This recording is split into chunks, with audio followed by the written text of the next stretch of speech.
Myanmar, formerly known as Burma, a country we've been hearing a lot about lately. Slit throats, burnt villages, dead children, and raped women in the thousands. But some Burmese officials are claiming this is fake news, saying Rohingya Muslims set their own homes ablaze to hijack the world's attention. Over 200 villages were burned to the ground, tens of thousands of homes, all to attract international attention? Sorry, but the evidence says otherwise. This is a scorched earth, burn it and shoot it army.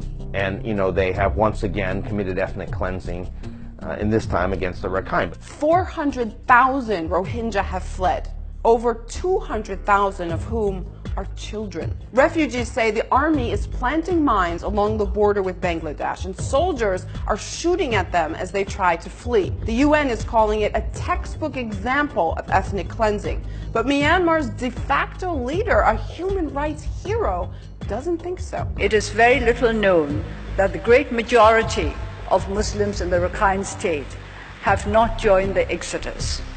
More than 50% of the villages of Muslims are intact. The whole world stood by Aung San Suu Kyi, even giving her a Nobel Peace Prize for nonviolent struggle for democracy and human rights. The media sowed all this hope the once regal prisoner of conscience would become a human rights icon. Global symbol of peaceful resistance to oppression. And she is still viewed as a symbol of democracy. Aung San Suu Kyi, non-violent warrior. That icon of democracy. Nope. She let us know from the start. I would like to be seen as a politician, she said after her release from house arrest in 2010, not as someone who stands up for the oppressed. So as the world cries out that the bloodshed must be stopped, no one is actually doing anything to stop it. What are they doing instead? You guessed it, selling weapons. China, Russia, Israel, India, Ukraine. For the last 30 years, these have been the top military suppliers to Myanmar. The US and Europe have had an arms embargo on the country since the 90s, but they aren't doing much else. In fact, Israel kept selling weapons to the country even after the crisis intensified. Buddhist nationalists in Myanmar say there's no place for people from Bangladesh who are illegally occupying their country. Doesn't that just seem like a convenient justification of the current purge to make it look like a historic right, with the goal of wiping an ethnic minority off the map? The story isn't so cut and dry for the Rohingya Muslims who've called Myanmar their home for generations. I don't recall seeing anything as awful, as terrible as I am seeing here.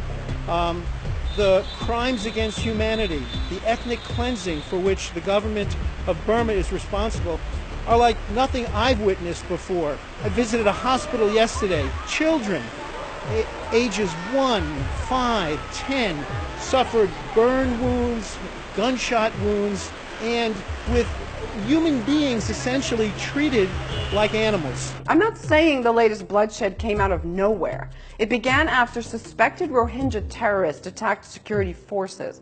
And Myanmar's military has a right to fight insurgents, but not civilians. If everyone fighting terror used that as an excuse to wipe out an entire people, not very many of us would be left. Now, the obvious question here is how many people have to die before this is stopped? And the less obvious one, is the world not actually doing anything because it's Myanmar?